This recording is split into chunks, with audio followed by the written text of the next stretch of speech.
Hello everyone, this is Chance, and I'm back again after a very long hiatus from recording, and I'm here to play Misery version 2.1. So for now, I will show you my settings, which have been changed slightly from my earlier videos. I have reduced the resolution to 1280 by 720, and I've done this for a number of reasons, mainly because file size was a little too big for me to record and store and edit and upload. It was just taking way too long.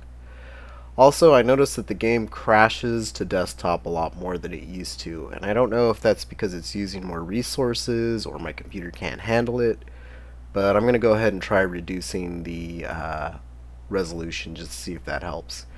You'll see here I have all of the difficulty options set, which you don't really have that many difficulty options in Misery 2.1 other than Hardcore NPC Aim and Infinite NPC Ammo, which are both turned on for me. If you want to reduce difficulty a little bit, you could probably remove those settings and see if that helps. Another difference in this video is I'm going to try to select a different class. Instead of starting out as a sniper, I have recently just played through Misery 2.1 and beaten it as a sniper, and I wanted to try something a little bit different. So I had to choose between the Recon and the Assaulter, and I almost went with the Recon. I like the agility, I like the sort of stealthy, silent type, but I think I'm going to go ahead and go with the Assaulter, mainly due to weapon choice. I've noticed that when I played through as a sniper that the weapon I ended up using the most was actually S.T.A.L.K.E.R's SG550 customized, and that weapon lasted me pretty much through to the end of the game. So being that the Assaulter has weapon proficiency all the way maxed out for assault rifles, I think kind of swung it for me. Is reason really why I wanted to choose this class for my playthrough videos. And I'm going to go ahead and restart, so I'll see you back in a sec. Okay, so I am back, and wow, it looks like the front end screen has changed to a different kind of graphic. I didn't really expect that, so I'll go ahead and get right into it. I'm going to be doing the Black Road again, and it's probably the most challenging way to start out, and certainly the most challenging start of any FPS I've played. And that's, I think, really what the draw of this game was for me, is I enjoy really serious, intense, tough, sort of open-ended single-player FPS gameplay. I don't really like, I guess you would call them rail shooters too much, where you're just on a certain path and you got a ton of enemies coming at you, and it's very predictable. You know where they're going to be coming from, and if you die you could just keep replaying it, and it becomes all very predictable, I think. And this game sort of sets itself apart in that regard, and so it's sort of what drew me to creating my first playthrough videos. And also, it doesn't have a lot of RPG elements, but it has just enough to sort of draw me in that way as well, because I actually probably play RPG type games a lot more than I play FPS games. And we also have a new intro. It's okay. I think it kind of explains the Black Road start a little bit better than the main game introduction, but it lacks any dialogue or story context at all, which is kind of disappointing, but otherwise it's very stylized. I think it's done fairly well.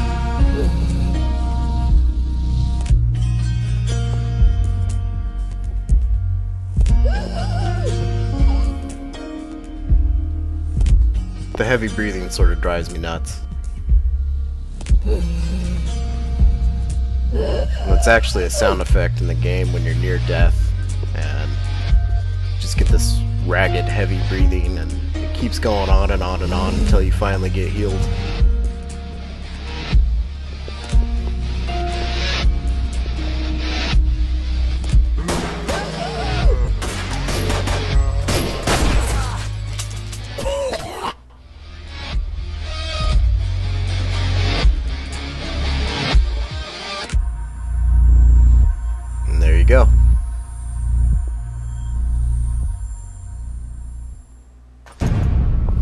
let's start. Now, first thing we do, which is very important, is we hit the O key to get our flashlight up. And we're going to check behind us in this bag here for some meat, a bedspread, and a handgun, which is very important. You only have 8 bullets, and it's not very strong or reliable, but it's all you have at this point other than your knife. So up here, you go up the ladder, you'll find a few items, which will help you out a little bit. I believe as a sniper I found a toolkit up here, but I didn't find it this time around, so I think that your toolkit locations switch depending on your class. This is actually my 3rd or 4th playthrough at the beginning because I died trying to go the route that I usually go. There's dogs over in that direction, and no matter how I tried to go that way, they killed me. So what I do is different from my first videos, is I actually go sort of back into the logging warehouse, and there is actually a very useful stash over here. It may or may not be protected by zombies. This time I'm lucky it was not. You're going to find it up here on top of this tractor. And if you've noticed, it actually includes a fairly good condition double barrel sawed-off shotgun, which is going to come very, very much in handy. And as I said in the first video, if you follow these pipes, you'll actually get to the S.T.A.L.K.E.R. So my idea was to avoid mutants. Maybe if I just climb on top of them and go through that way. And here's another useful stash. And I'm becoming much more aware in this playthrough of where the stashes are and which ones are the most helpful and convenient. And it actually helps you a ton starting out in the Black Road. I don't think I've found every Black Road unique stash. There are stashes that were in the main game that kind of have just very useless kind of odds and ends type items. And I found most of those referring to websites, but as far as stashes like the 3 stashes that I just got that are usually in some type of container, those are unique to Black Road, and they usually contain a lot better items. Now over here I can see some lights from some stalkers in the distance, but I don't know at this point if they're friend or foe. The good thing about starting out is that you haven't pissed the bandits off too much yet, so they still can be not friendly, but they might not fire at you as soon as they see you like they do later in the game. Mercenaries, I believe, will shoot at you no matter what, so you kind of want to avoid running into those guys. So I was unable to stay on top of the pipe, so I had to drop off and kind of run along it for a little bit. And there's actually a stash up here at the end of this pipe. It's in some sort of bunker alcove as the pipe goes into the ground.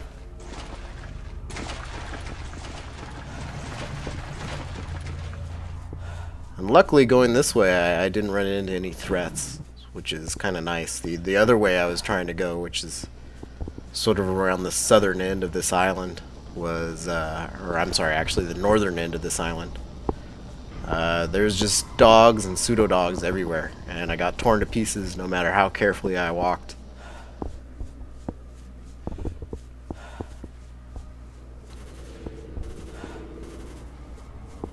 Here's some gunfire off in the background, and it could either be good or bad. Usually when you hear gunfire, you might want to go investigate. Because if it's stalkers fighting bandits and they kill a few bandits, you could probably get to their corpses and loot them before the stalkers do. Here I get ambushed by a couple of fleshes. And I try fighting them off with my knife, not wanting to waste any ammo. Unfortunately, they nearly kill me. But on the plus side, I get to loot their bodies and take some trophies.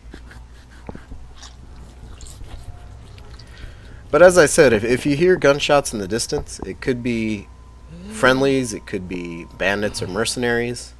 But it's a good idea to kind of check around where you hear the gunfire coming from. If they shot some mutants, maybe you can get to those mutants and scavenge and loot them before the NPCs do. As you can see, it's actually the guards on the Skadovsks shooting off some mutants. So I know they're out there. I'm just kind of keeping an eye out, and I see a corpse. So it's some bonus free looting that I get.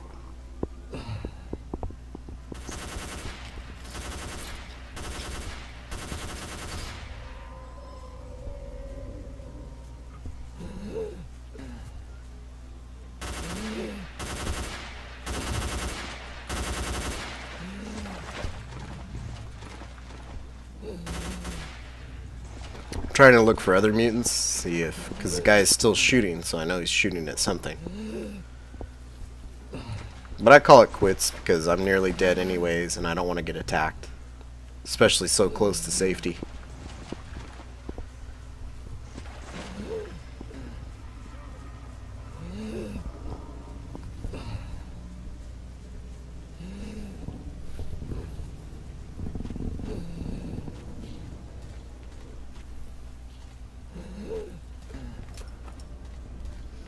And here I am. I've made it. I've survived. That in itself is an accomplishment. Believe it or not, even though I've only been playing less than 5 minutes. I'm going to save here. And it's a good idea in this game to save literally every, I would say almost 5 minutes. That's just how often you die, and it could become kind of a pain to keep going back and forth every 20 minutes.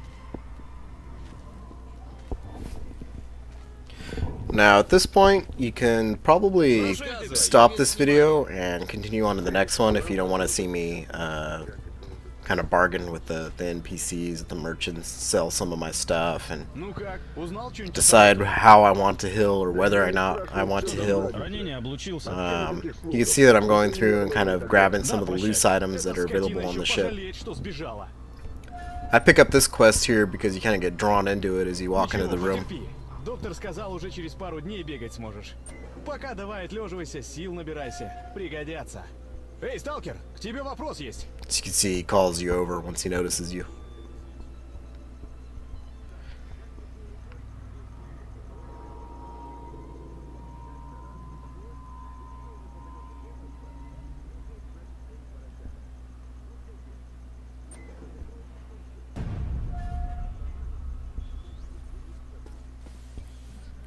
It's one of the longer quests. It could last quite a while and across many different zones, so I go ahead and take it. There's no rush to get it completed.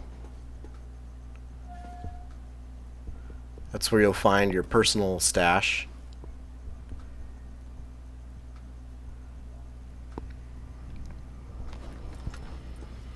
As of right now, I don't have that many things that I need to stash away. I could actually carry pretty much everything I have without any loss of stamina, even at full sprint.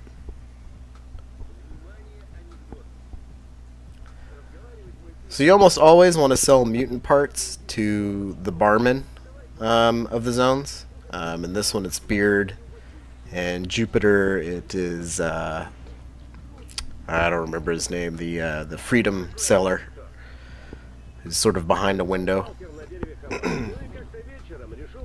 They almost always give you higher prices for mutant parts.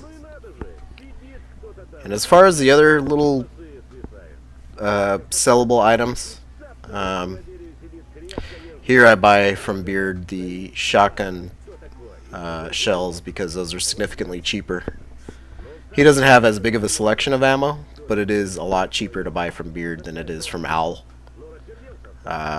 But as I said, some of the loot is actually better to sell to Owl than it is to Beard. Beard usually hires better price. Usually has better prices for cigarettes, mutant parts, sometimes everyday items. Um, Owl will have better prices for any good condition weapons, armor, ammo or grenades, and any military items, any faction patches. And Owl's equivalent in Jupiter is somebody called Bone Setter, who kind of serves a double duty as a medic.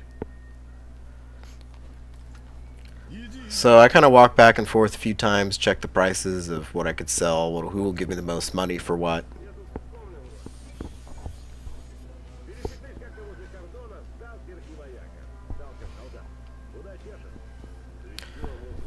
Your first goal should be obtaining decent weapons, which thanks to the stashes I already have. I have a good condition handgun. It may be worn, but it's better than nothing. And I have a good sawed-off double-barrel shotgun, which is going to be significant help in close-range stalker ambushes and fighting off mutants.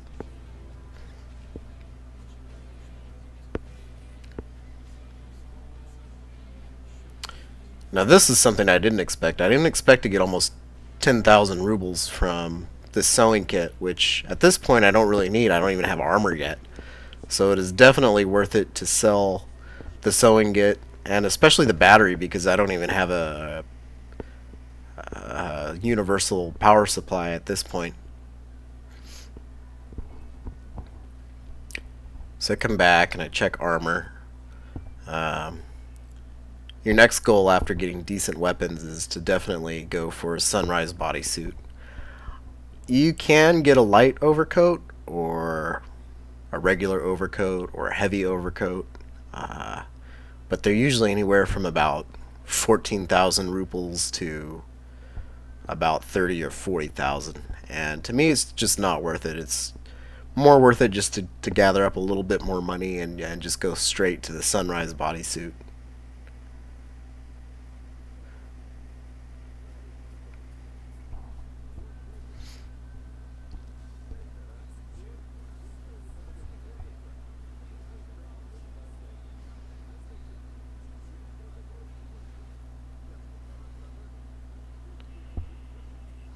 I go ahead and I keep the cigarettes. You could sell them if you want to, but the mission that I'm going to go for next is actually in a highly radioactive area, and I want to keep the tea and the cigarettes to sort of minimize my radiation absorption saturation while I'm going through that area.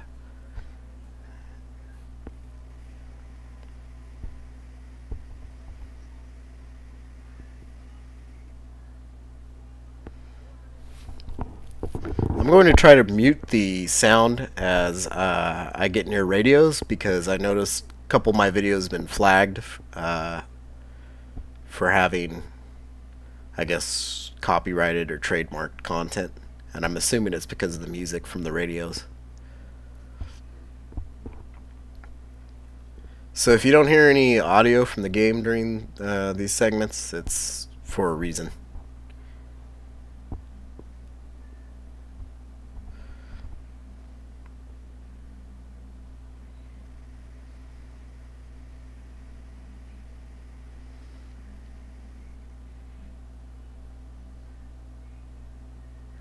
Here I'm debating whether or not I want the doctor here to heal me.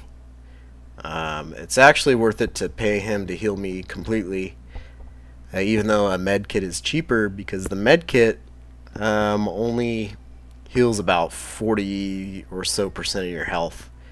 And as you saw from the damage I took from those flushes, I was almost dead. So 40% probably wouldn't have been enough to heal me completely. I was probably only at about 30% or so health. So I just bit the bullet and paid full price. I mean, I have enough anyway. I actually have a lot more than I did at the start of my sniper playthrough. So I'm going to go ahead and take the quest to go check the anomaly on the barge, and here's a good point to save. So I will see you guys in the next video, and thank you for watching.